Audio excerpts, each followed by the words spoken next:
వైకాపా నేత బంగవీటి రాధాకృష్ణ పార్టీకి రాజీనామా చేశారు. విజయవాడ సెంట్రల్ సీట్ అభ్యర్థిత్వంపై జగన్ నుంచి హామీ రాకపోవడంతో అసంతృప్తిగా ఉన్న రాధాతో వైకాపా సీనియర్ నేత బొత్స సత్యనారాయణ జరిపిన చర్చలు విఫలమయ్యాయి. సుమారు గంట సేపు రాధాకృష్ణను బుజ్జగించినా ఫలితం లేకుండా పోయింది. సెంట్రల్ సీటుపై హామీ రాకపోవడంతో పార్టీకి రాజీనామా చేస్తూ లేఖను జగన్ కు పంపించారు.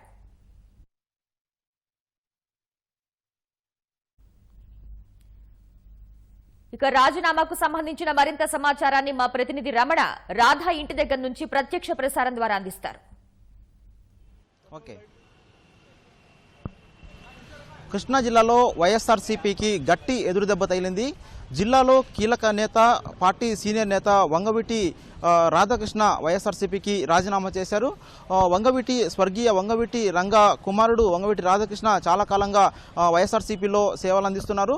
ఇక సెంట్రల్ నియోజకవర్గం విజయవాడ సెంట్రల్ నియోజకవర్గం నుంచి ఆయన చాలా కాలంగా పార్టీలో నుంచి సేవలు అందిస్తున్నారు.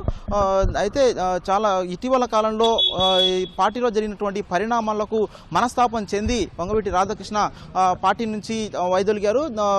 ఇటీవల కాలంలో పరిణామాలు చూస్తే కనుక సెంట్రల్ నియోజకవర్గంలో పనిచేస్తున్నటువంటి రాధాకృష్ణ ఇదే సీటు విషయమై ఖచ్చితంగా కేటాయించాలనేటువంటి హామీతోనే అప్పట్లో పార్టీలో చేరడం జరిగింది. అయితే విజయవాడ సెంట్రల్ నియోజకవర్గం నుంచి పనిచేస్తున్నప్పటికీ కూడా ఇటీవల కాలంలో కాంగ్రెస్ పార్టీ నుంచి మల్లాది విష్ణు వైఎస్ఆర్సీపీలో కొంతకాలం కింద చేర్చుకున్నారు. అయితే ఆ సెంట్రల్ నియోజకవర్గం నుంచి వంగవీటి రాధాకృష్ణ స్థానంలో మల్లాది విష్ణుకు పార్టీ అధిష్టానం సమన్వయకర్తగా నియమించింది. ఇక్కడ బాధితులు వచ్చే ఎన్నికల్లో కూడా ఈ స్థానం నుంచి విజయవాడ సెంట్రల్ నుంచి మల్లాది విష్ణునే రంగంలోకి దింపాలని నిర్ణయించింది. దీంతో కొంతకాలంగా వంగవీటి రాధాకృష్ణ అసంతృప్తిగా ఉన్నారు.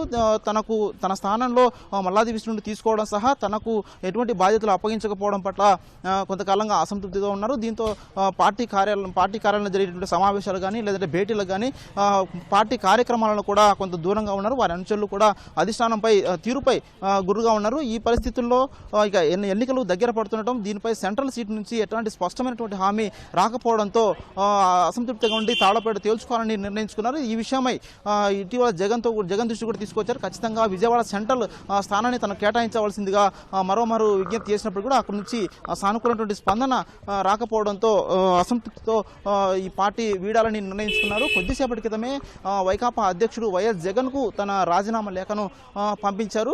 రాజీనామా లేఖలో తనకు ఎందువల్ల పార్టీ వీడాల్సి వచ్చిందనేటువంటి విషయాన్ని కూడా వంగవీటి రాధాకృష్ణ స్పష్టం చేశారు. అయితే ఈ పార్టీలో కీలకంగా ఉన్నటువంటి నేతగా వంగవీటి రాధాకృష్ణకు పేరుంది. జిల్లాలో కీలకమైనటువంటి నేత స్వర్గీయ వంగవీటి రంగా కుమారుడిగా జిల్లా వ్యాప్తంగా కూడా మంచి పట్టున్నటువంటి నేత. ఈ పరిస్థితుల్లో ఎన్నికలు దగ్గర ఉన్నటువంటి పరిస్థితుల్లో పార్టీ వీయడం అనేది వైఎస్ఆర్సీపీకి గట్టి ఎదురుదెబ్బగా చెప్పవచ్చును. అయితే ఈ పార్టీని వీయడానికి కలిగినటువంటి కారణాలను వంగవీటి రాధాకృష్ణ ఇంకా మాట్లాడలేదు. ఇంకా కొద్దిసేపట్లో మీడియా ముందుకు వచ్చేటువంటి అవకాశం ఉందని కూడా వారి అనుచరులు చెబుతున్నారు. అయితే వాళ్ళ ఇంటి దగ్గర ప్రస్తుతం మనము ఇంటి దగ్గర కూడా ఒక్కొక్కరుగా అనుచరులు ఇక్కడికి చేరుకుంటున్నారు. కొద్దిసేపటి క్రితమే ఇంటి దగ్గర నుంచి వంగవీటి రాధాకృష్ణ మరో చోటికి వెళ్ళారు. అంటే ముఖ్యమైనటువంటి నేతలు లేదంటే అనుచరులు మాట్లాడేందుకని వెళ్ళి ఉంటారని భావిస్తున్నారు. అయితే ఇవాళ లేదంటే రేపు కానీ మీడియా సమావేశం ఏర్పాటు చేసి తన రాజీనామాలకు దారితీసినటువంటి అంశాలేంటి, ఎందువల్ల పార్టీ వీడాల్సి వచ్చింది, పార్టీలో జరిగినటువంటి అన్యాయం ఏంటి అనేటువంటి తదితర విషయాలపై స్పష్టపరిచే అవకాశం ఉంది. అయితే భవిష్యత్ కార్యాచరణ ప్రకటించేటువంటి అవకాశం కూడా ఉన్నట్టున్నారు. అయితే చాలామంది వాళ్ళ అనుచరులు చెబుతున్న దాని ప్రకారం చూస్తే కనుక వంగవీటి రాధాకృష్ణ తెలుగుదేశం పార్టీలోకి వెళ్ళేటువంటి అవకాశాలు ఉన్నాయని కూడా చెబుతున్నారు.